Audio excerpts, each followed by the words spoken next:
if I told you that the simple act of pulling out your credit card is about to feel completely different? Not because of technology, but because the rules that govern Visa, Mastercard, and every checkout counter in America are being rewritten. Part 1 uncovered how this settlement changes prices, card acceptance, and merchant power. But Part 2 dives into the deeper shift, how your habits, your expectations, and even the meaning of Visa or Mastercard credit cards could evolve in the years ahead, and what that means for your wallet, your rewards, and your everyday purchases. For most of modern US financial history, credit cards have been more than just payment tools. They've been cultural artifacts. They represent convenience, status, and, for many people, freedom. The ability to buy something now and pay later is woven deeply into the American consumer identity. And with Visa rules and Mastercard rules shaping that identity from behind the scenes, most people never questioned how the system actually operated. But the lesser-known truth is that credit cards aren't just financial products. They are multi-billion-dollar ecosystems involving banks, card networks, payment processors, merchants, regulators, and consumers, all competing, negotiating, and fighting over every fraction of a percentage point. That's why this settlement between Visa, Mastercard, and merchants is so historic. It changes the balance of power that held the industry together for decades. Interchange fees sit at the center of this ecosystem. They're the fuel that keeps rewards running, ensures banks issue cards, supports fraud protection systems, and maintains the global payment infrastructure that lets you buy a cup of coffee in the US or rent a scooter in Europe with the same piece of plastic. And while consumers swipe effortlessly, Visa or Mastercard credit cards quietly trigger networks and banks to exchange fees in milliseconds. But to merchants, those same fees are often seen as a tax, a mandatory cost they must absorb to stay competitive in a world where consumers expect card acceptance everywhere. And here's where the tension arises. Banks want higher fees to fund rewards and maintain profitability. Merchants want lower fees to protect their razor-thin margins. Consumers want rewards, convenience, and no extra charges. Something had to give. And after 20 years of legal battles, what finally gave way was the rigid system of rules that forced merchants to treat all cards equally. That rule, the Honor All Cards rule, is the keystone that held the ecosystem together. Once that keystone cracks, everything else begins to shift. And that's the heart of these credit card new rules emerging from the settlement. Let's take a hypothetical example to illustrate the coming reality. Today, imagine a small cafe. It's cozy, independent, and operating on a thin margin because, well, that's the restaurant business. Every time a customer buys a $4 latte with a premium travel rewards card, the cafe might lose 10 to 15 cents to processing fees. Whether it's a Visa or Mastercard credit card doesn't matter. The cost is baked into the system. Sounds tiny. But multiply that by thousands of transactions per year, and you start seeing thousands of dollars disappearing, all because customers prefer premium rewards cards over cheaper alternatives. Now, imagine that cafe suddenly has a choice. Accept basic cards, but reject expensive ones. Or accept all cards, but add extra surcharges for high-fee transactions. Or offer a discount for debit or cash. The cafe can now optimize costs in a way they never could before. This is why merchants fought for this settlement.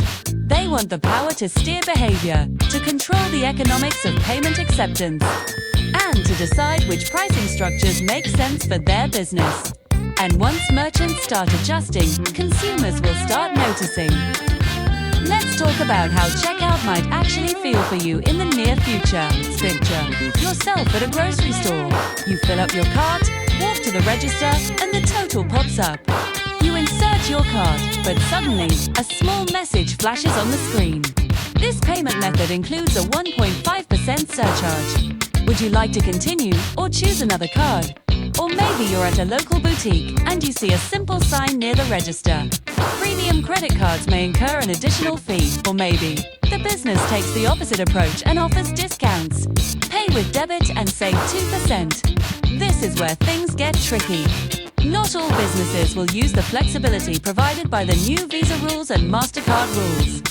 Some will continue business as usual, others will experiment, and some may go all in and can aggressively steer customers towards certain payment choices. But the takeaway is clear. The checkout counter becomes interactive. What used to be a passive moment becomes a decision point, and those decisions might affect your wallet far more than you expect. Let's explore consumer psychology here, because this is where things get really interesting. Behavioral economists have long known that when people are confronted with small, visible fees, even tiny ones, they change their behavior dramatically. A 1% surcharge feels like a penalty. A 2% cash discount feels like a deal, even if the difference is pennies. People hate paying avoidable fees. In fact, research from other countries that already use tiered pricing shows a consistent pattern. Customers overwhelmingly shift to the lowest fee option when the cost difference is made visible. In places like Australia, where merchants openly steered customers away from premium cards, consumers quickly adapted. Within a few years, premium card usage dropped in many categories, and debit card usage soared. If the US starts heading down the same path, especially under this historic settlement, the psychology at checkout will change too. People will ask themselves, is this rewards card worth the extra cost? Should I use debit instead? Is this store even going to accept my card? This introduces friction, but it also introduces choice.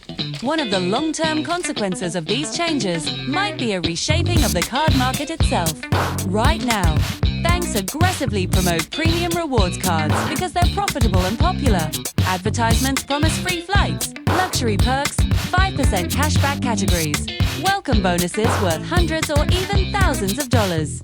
But if merchants start rejecting these cards or adding surcharges, consumers may begin to favor simpler, less expensive options. Think about it this way. If your premium rewards card costs you extra every time you use it, does the free lounge membership still feel worth it? If your cashback card gets hit with surcharges, do the rewards still outweigh the added costs? If stores stop accepting the most expensive card tiers, will consumers start gravitating toward mid-tier or basic cards? These could fundamentally shift the hierarchy of cards in the US. For decades, the trend has been upward. Consumers moved from no rewards cards to cashback cards to premium travel rewards cards. But the new system created by these credit card new rules could flatten that curve or even reverse it. Some experts predict an increase in debit card usage. Others predict banks will innovate with low-fee reward structures to stay competitive. Others believe merchants may reward debit usage with discounts or loyalty perks. All of these outcomes reshape the payment ecosystem. None of them are small flaws. Another piece to consider is how small business owners will react. For big corporations, fees are just numbers in a spreadsheet. But for local businesses, fees are personal. Think about the small business owner who sees thousands of dollars disappearing yearly to credit card fees. Think about the restaurant owner who pays more in processing fees than they take home in profits some days. Think about the service provider whose margins shrink because customers prefer high-fee cards. These business owners will be the ones most motivated to adopt selective card acceptance or tiered pricing early. And when those changes start appearing in neighborhoods across America, coffee shops, barbershops, food trucks, salons, local retailers, that's when everyday consumers will start realizing, whoa, this is different. But there's another angle to this, something that isn't talked about nearly enough. Surcharges and card acceptance differences don't affect everyone equally. Higher income consumers tend to use premium rewards cards. Lower income consumers tend to use debit or basic cards. So, tiered pricing could actually shift financial incentives across income groups. Wealthier consumers might face more surcharges because they use high-fee cards. Lower income consumers might pay less because they use debit or basic credit. In effect, this system could redistribute costs. That's not necessarily good or bad, it just depends on your perspective. Some might argue it's fairer for people who use expensive rewards cards to pay a higher share of the cost. Others might argue it complicates the buying experience and penalizes consumers who rely on rewards. But regardless of the moral angle, the practical takeaway is this: your income level, spending habits, and card choices will influence your checkout experience more than ever before. Now, let's talk about something critical: transparency. For years, credit card fees have been invisible to consumers. Merchants pay them silently, and customers are shielded from them. But that invisibility has consequences. It consumers make decisions without knowing the real cost structure.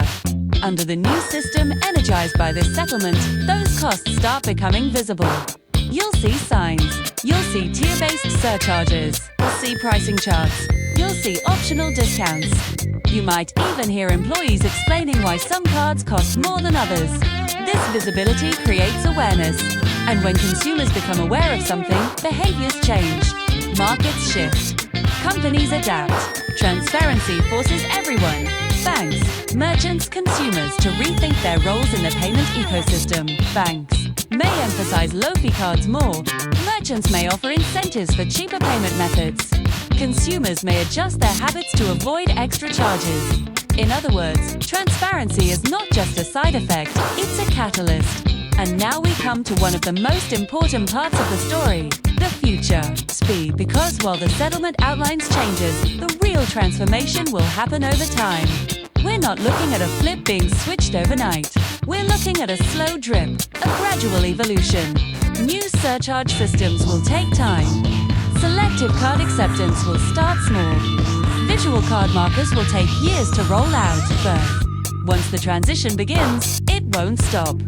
And by the time the new system becomes normalized, maybe 2 years from now, maybe 5, the entire psychology of payments in the US could be different.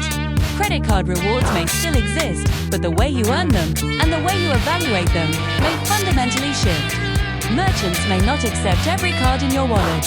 Checkouts may involve price differences based on card type. Consumers may start carrying multiple cards with intention instead of convenience. We are witnessing the early stages of a complete behavioral reset. And the biggest irony, most people don't know it's coming. Alright, let's bring this home. Because after everything we've just unpacked, the lawsuits, the merchant battles, the tiered pricing, the possible surcharges, the rewards uncertainty, the shifting psychology at checkout, there's one thing you absolutely need to take away from this entire episode. Not an afterthought, not something you swipe mindlessly. A decision. Through decades, credit cards were simple on the surface. You paid, you left, you earned rewards, and the real costs were hidden in the background. But that era is ending. A new one is starting. An era where checkout screens might show you options, surcharges, discounts, or limitations you've never seen before. Some stores may welcome your premium card. Others may nudge you toward debit. Some may refuse expensive cards outright. Some may reward you for using cheaper methods. And the key to navigating all of this is staying informed. Because here's the truth, financial systems don't change often. But when they do, they reshape everything. Prices, behaviors, incentives, and expectations. We're watching that shift happen in real time. So, here's what you can do going forward. Pay attention. Read the signs at checkout. Know the cards in your wallet. Understand which ones cost more, which ones cost less, and which ones might actually save you money depending on the situation. And most importantly, don't let habit dictate your decisions. Let information do it. Because in a world where your credit card could cost you extra or get you extra value, the people who pay attention will always come out ahead. If you've made it through part 2, you now understand the deeper forces shaping the future of Visa, Mastercard, and the entire checkout ecosystem in America.